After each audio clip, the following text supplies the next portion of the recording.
Steve, thanks for coming in. A pleasure, Kevin, as always. Great. I've known you for many, many years as my go-to person for food and beverage, but for the people who are meeting you for the first time in this video, convince them what your credentials are. Why should they listen to you today about food and beverage? Good question. It's a question I always have to convince the committees of about why me.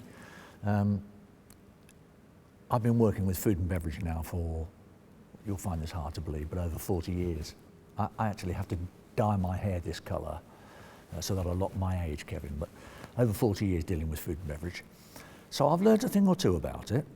The interesting thing was that when I first came to work with the golf club some 15 years ago, I had to relearn it all over again. I was used to dealing with businesses such as pubs and hotels that were used to making a profit, and it wasn't a dirty word. And I well remember the first time I ever stood up at a conference somewhere with golf club managers and mentioned the word profit, and I could see this blank look coming over the face, and I thought, I've said the wrong thing here. I took some advice. They preferred at that stage the word contribution, being a positive contribution, because they're not for profit, and I understand that. So I've visited many, many clubs over the years, hundreds and hundreds now on a consultancy basis, each one of them having different concerns, we'll simply call them that, and it's been an education for me. But I've stored all that information, that knowledge now, so when a club phones me up and says, I've got an issue with X, Y, and Z, pretty much I'll have heard it. There are very few different things that come out of the woodwork now. So I've got a store of knowledge and information of real issues. So why are you going to use Stephen Brown and information? Because I've been there and I've advised people on these things. I don't have all the answers, but I've got a lot of them. But why is it, do you think, that club managers don't have that knowledge to be able to answer those questions, to know the right questions to ask? Yeah. I mean, I think a lot of this is historical. If a club manager has been in a situation for 10, 15 years, it was never part of the requirement, apart from managing the food and beverage from a distance, to get involved. They sort of abdicated the responsibility, and I understand why, lack of knowledge and lack of time being the main drivers. But at the end of the day, things were just allowed to roll along so long as things were okay. And then all of a sudden, things weren't okay because circumstances change. And then, of course, they didn't know how to correct things because they'd never faced them before. So that's when I get a phone call. They'll be phoning up and saying, look, this has happened, Stephen, but is this right or is it wrong? And how many managers would you say have a food and beverage or hospitality background these days? Well, now the world's changing. Now we see people coming through MDP courses and the like, and we're talking to these people who've come from a catering background. When I'm invited by a club to resource a brand new secretary, I'm sitting down with them at interview stage because I'm the guy that asks them about questions on food and beverage. So I can say, look, tell me what you know about what chefs should be doing or what a bar's management wage percentage should be, to see if they know, because they need to know. To a degree, I mean, people would argue and say that 10 years ago, 15 years ago, it didn't matter. Food and beverage was a service we provided and didn't need to be a standalone profit centre. It's changed. It has to make a positive contribution.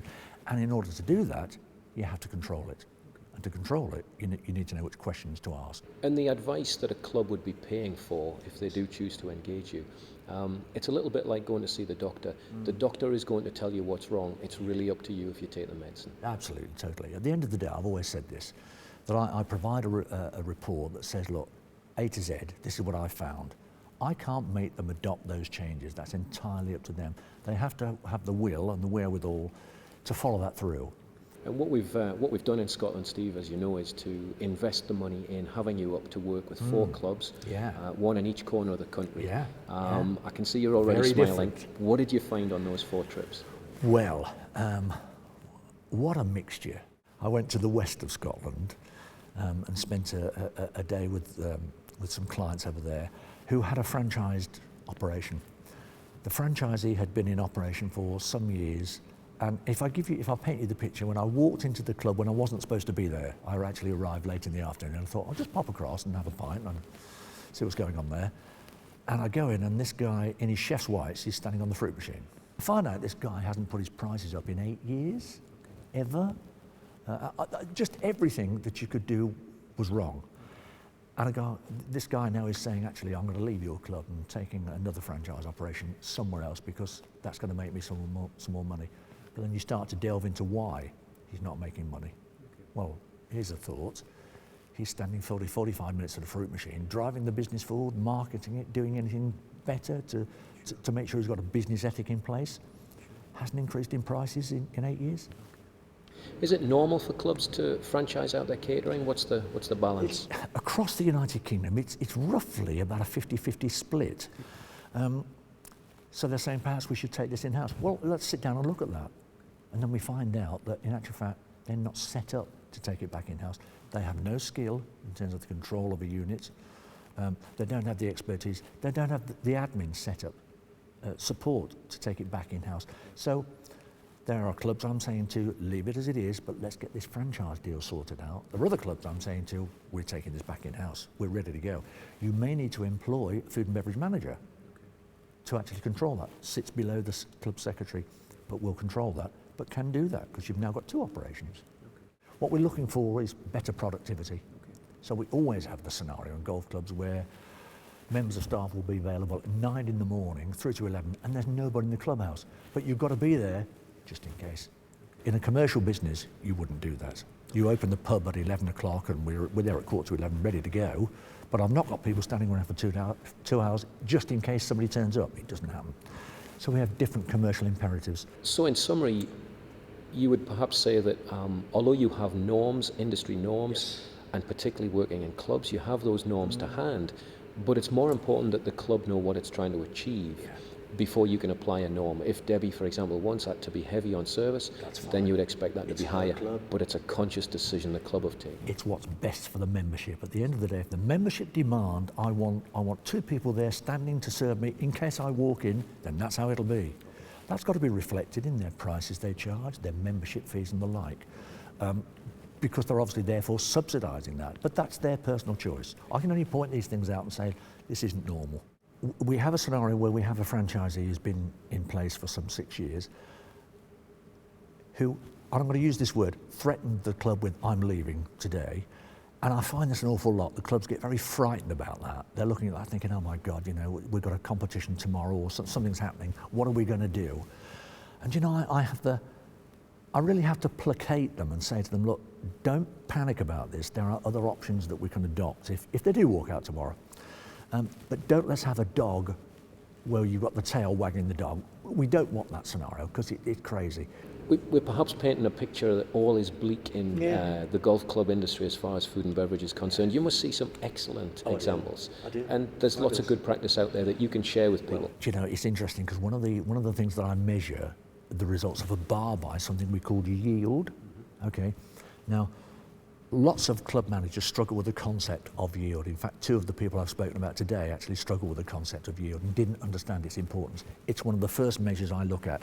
I've heard you over the years, Steve, be quite critical of the service that a lot of stock takers, not all, but a lot of stock takers give to their clubs. Absolutely. And in particular, the absence of sound advice that comes out of the quarterly report. That's the thing that's missing. Still the case? Oh, totally and utterly.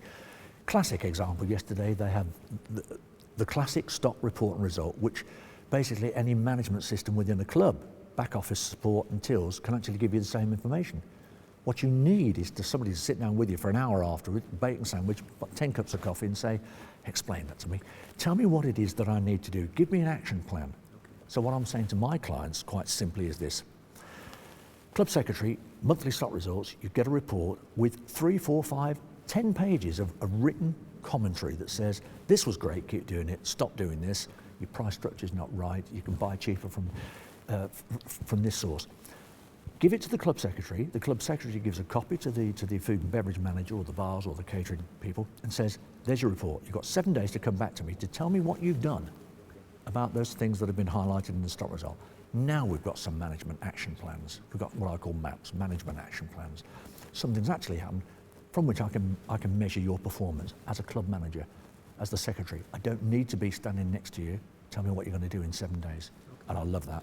So the common theme from the conversation so far is clubs understanding what they're trying to achieve and then taking back control and putting that power to take control in the hands of one person at the club. And that person would generally be the club manager, would you suggest? Secretary, yes. Unless, of course, they've got, if it's a big enough operation, they may have a food and beverage manager who's then responsible to the bar's manager and the cook or chef. So they're taking that responsibility. But the buck's always going to come back to, as it should, to the club secretary. So they need to have that knowledge. We're then talking about the non-for-profit club scenarios of I'm a members club, so we're not supposed to make a profit, but a positive contribution. Fine. If I'm talking to them, we can be talking about a range of gross margins, and I have to get this clear in the club's mind. If we're talking about a bar facility, I want them to be aiming for a 65% margin overall, but I have to get it clear in their mind. In their mind, does a 65% margin mean before or after my members' discount?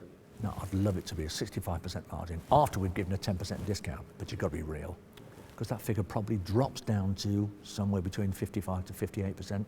So after a members' discount, and that can vary from nothing to some clubs I've seen 25%.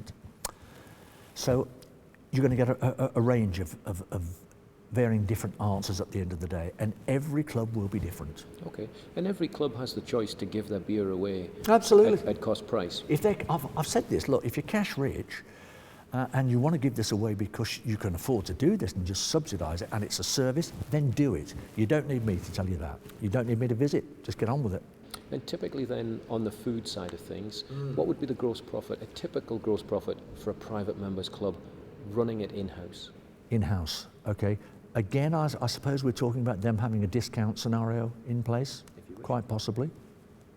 Minimum 60. Even after they've given a members discount, for me, a minimum 60. That's what I want to see. I prefer it to be 65 and 70, and certainly before any level of discount, it should be. But you know, the worrying thing is that when these clubs have their own in-house operations, I'm going to see their chefs and talk to their chefs. And God bless them, I love chefs as well, you know, Kevin. We get on well, me and chefs. They won't have any food costings done. So I say to them, well, show me your food costings and show me which of these dishes on your menu actually earns you the most. Not too sure about that. I think they'll pay this and that's what we charge. Well, actually, that's not control then, is it? So you don't have that level of control. So it needs to be sorted. You've given me some fantastic data, Steve, and I'd like you just to, for a moment, just say where else people can get hold of you every year in Scotland to come and see you present, because you have a full day's session. Where can they come and see you? Every year in October, well, it has been so far, in Stirling, we come to the MDP course, MDP 1, which is what I'm involved with, and I spend a whole day to them talking about food and beverage. And essentially, I'm talking to an audience of 20, 25 people, possibly even more than that. Steve, I've seen the 3 of the 4 reports that you've put together for this these case studies in Scotland, and I've got to tell you, I thought they were excellent. They give a high level of detail. They give lots of industry benchmarks. But most importantly, from my point of view, they were written with the committee in mind. They were written to help the committee arrive at decisions. So I just wanted to say that so far in the exercise, I think that the committees have got lots to work with. And when we come back in October to find out 3 months later what has actually happened with those clubs. That's the acid test, of course. That's the acid test, and we'll find out whether A, they've been able to put in place the recommendations, and B, whether it financially has helped the club. Indeed. Now, Steve, I asked some trusted friends if they'd like to take this opportunity to ask you some questions. And this is going to be embarrassing, isn't it? Not at all. These are typical questions that come up in the club bar, and club managers have said, while you've got Steve on camera, ask him this question. Okay. So let me ask you a typical one first of all. Then. Why does our bar steward never smile? Oh, what a peach.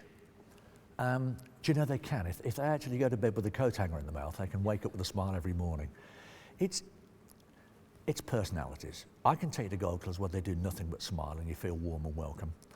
I can take you to golf clubs where members will say to me, I don't go in on a Tuesday because George works on a Tuesday and he's got a face like a smack backside, so I just don't go there. It's something we have to address. It's something I will point out because these guys don't know who I am when I walk in the club. So I'm just saying hello and how's things and where do I go to find the club secretary? So I will form, as they do, this first impression. It's a key part of it. The controls are always one thing, but at the end of the day, if you've got nothing to count from your till sales because the staff have been grumpy and miserable, then you've got nothing to count. So 65% of bugger all is bugger all at the end of the day, you know. But yeah, I do a lot of training with clubs in this day and age, and the key thing that I'm training people in is customer service now. And part of that is, look, you have to put on this face. You're on stage when you step out of it. You know, if you're not enjoying it, step away from it. I have another question for you, Steve, which has come from our managers. The members are always asking, why can't we have fresh fish on the menu? Oh, well, you can have if you're prepared to pay for it. It's simply a question of economics. You can have fresh fish as your special of the day every day. If it's something the chef can recycle, that's taking the weight off their shoulders, because I can put it into a fish stew tomorrow. That's great, and they love anything like that that's recyclable. But they can have it if they're prepared to pay the price. I've got golf clubs that have salmon flown down from Scotland to on a daily basis. Rich clubs, to be fair, but they can do. But that comes at a price. You can have anything at a price, so long as you're prepared to pay for it. So the answer is you can do it. The reality of the situation is that it's about a cost factor. Okay, and let's stick with fish, and let's stick with price. Okay. Why can I buy fish and chips in the town cheaper than I can buy it in my own club? I know, it's great, that, isn't it? Okay, well, let's look at the scenario. Tom, Dick and Harry can't walk into your club drunk at 11 o'clock at night and cause a fight. Let's start with that scenario. So that comes at a cost. We keep out the undesirables and the elements that we don't want in there in our closed environment. It's nicely controlled, and that comes therefore at a price.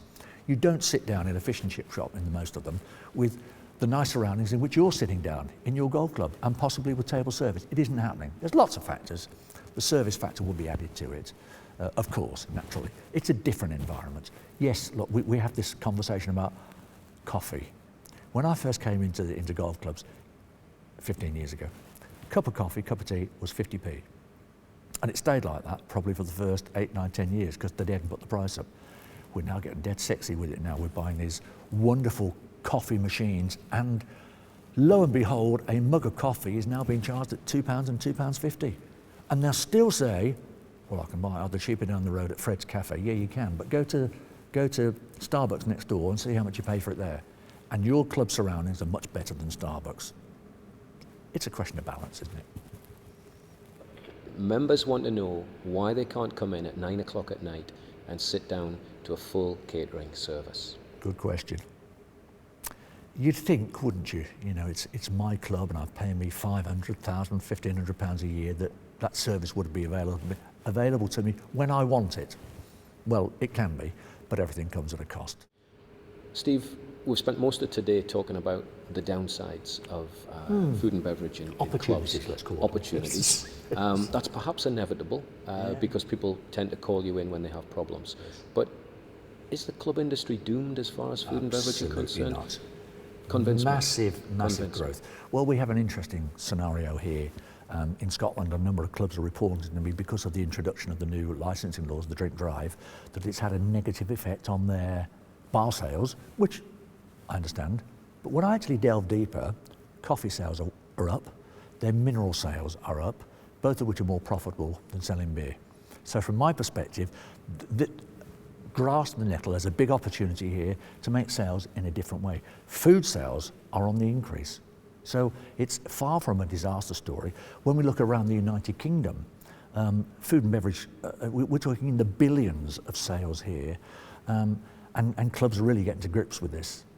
They really are maximising the business opportunity that they have, so long as they know what to do and they're doing it in the right way. There's a great opportunity to be had. But if you have an opportunity to sit down and look at your food and beverage operation, if you're looking for a growth area, I'm telling you now, that's where it is. We've just come through the difficulties of, we had waiting lists for 5 years waiting list, and then it all disappeared for lots of clubs. That's now coming back, and the growth has started, and a lot of that is off the back of the other services we provide. And food and beverage is at the top of that pile now. It's our turn. It's food and beverage turn. Yeah. So there's a big plus there, big positive, definitely. So we've got a big opportunity, and although clubs may be a little bit nervous because they don't have a huge expertise, that expertise is available. It is available, of course it is, always is, yeah. It just needs to be maximised. They can look at that, and it doesn't take a lot to do it. It's just knowing what to do, yeah. Well, Steve, I look forward to having you back in 3 months' time, and we'll see how our 4 case studies in Scotland have gone. That'd be great. Thanks ever so much for bringing your expertise up to Scotland. Kevin, my pleasure as ever. Thanks very much. Good to see you. Thank you.